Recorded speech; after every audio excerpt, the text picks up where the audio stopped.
Students, आज बहुत दिन के बाद हम अपनी स्टडी फिर से शुरू करने जा रहे हैं। आज हम पढ़ने जा रहे हैं अपनी व्याकरण बुक का चैप्टर संधि। संधि क्या होती है? संधि का सबसे पहले हम जानेंगे अर्थ। संधि का अर्थ होता है मेल। व्याकरण में जब दो ध्वनियों का मेल होता है तो हम उसे बोलते हैं संधि।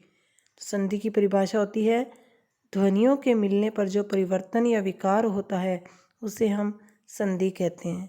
लेकिन उसी संधि के शब्दों को जब हम अलग अलग कर देते हैं तब हम उसे संधि विच्छेद कहते हैं। जैसे हिमालय, हिम प्लस आलय, इन दोनों को हमने अलग कर दिया। हिमालय को अलग अलग करके लिखने को हम क्या बोलेंगे? हिम प्लस आलय। हिम प्लस आलय को हमने अलग किया था, ये होगी उसकी संधि विच्छेद। इसी तरह से गजानन, गज प्लस आनन, ये भी क्या हुआ? संधि विच्छेद। हिंदी में संधि के मुख्यतः 3 भेद हैं। सबसे पहला भेद है स्वर संधि, दूसरा होता है व्यंजन और तीसरा विसर्ग संधि। सबसे पहले स्वर संधि। 2 स्वरों के मिलने पर उनमें जो परिवर्तन आता है उसे हम स्वर संधि कहते हैं।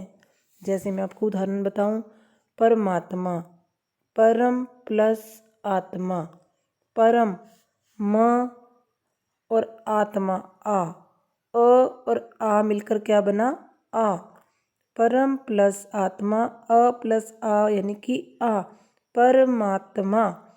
इसी तरह से सुक्ति, सु प्लस उक्ति यानी कि सु का छोटा ऊ और उधर से उक्ति का ऊ, छोटा ऊ प्लस छोटा ऊ मिलकर बना बड़ा ऊ। तो स्वर संधि के और भी उदाहरण हैं जिसमें सबसे पहला आता है दीर्घ संधि।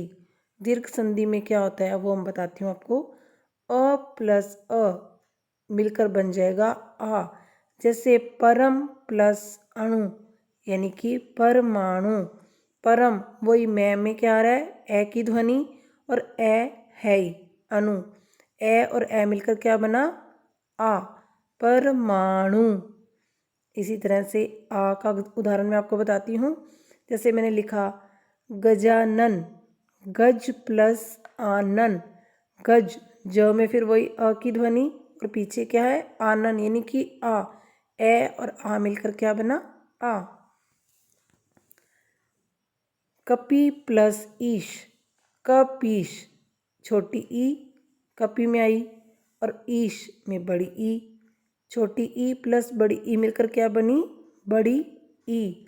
तो कपीश को, कपि प्लस ईश को हम क्या कर देंगे? कपीश।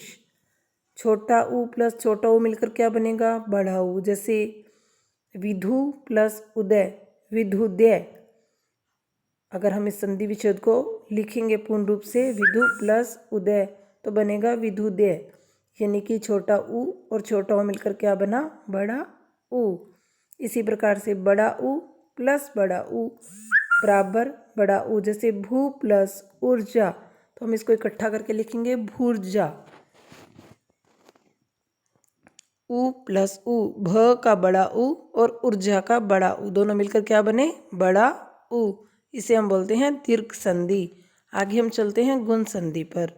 गुण संधि में जैसे मैं आपको उदाहरण दूं, नरेंद्र, इसी नरेंद्र का उदाहरण मैंने आपको दिया और इसको अलग करेंगे, नर प्लस इंद्र, ए प्लस ई मिलकर क्या बन गया?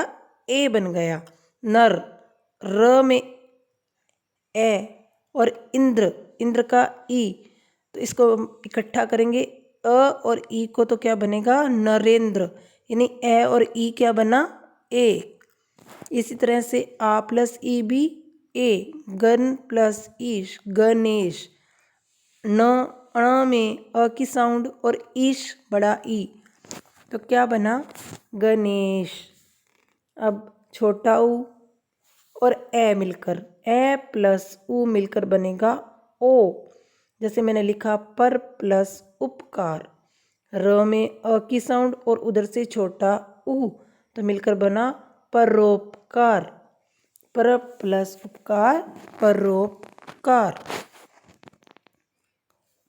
अ प्लस री, जैसे लिखा राज ऋषि, राज ऋषि को हम अलग करेंगे, राज प्लस ऋषि, तो ज में अ की साउंड और उधर से री, ज अ और री मिलकर क्या बना, अर, अ और र इकट्ठा, राज प्लस ऋषि। तो जब हम इसका पूर्ण रूप से लिखेंगे तो बन जाएगा राज ऋषि। आगे हम जानेंगे वृद्धि संधि। वृद्धि संधि में ए प्लस ए एड़ी वाला ए मिलकर बनते हैं ए ऐ ऐनक। क्या बन जाएंगे वो, ऐ ऐनक। जैसे लिखा एक एक, एक एक को हम अलग करेंगे, एक प्लस एक, तो इसको इकट्ठा करेंगे तो बन जाएगा ये एक एक। इसी तरह से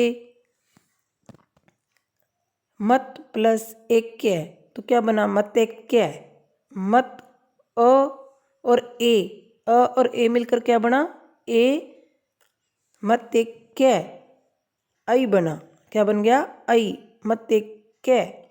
आ प्लस ए, महा प्लस ऐश्वर्य बना महेश्वर्य, क्या बन गया महेश्वर्य। आ प्लस ए मिलकर बना फिर से ए। इस तरह से हमने जाना संधि के कुछ भागों के बारे में, बाकी का हम अपनी नेक्स्ट वीडियो में जानेंगे।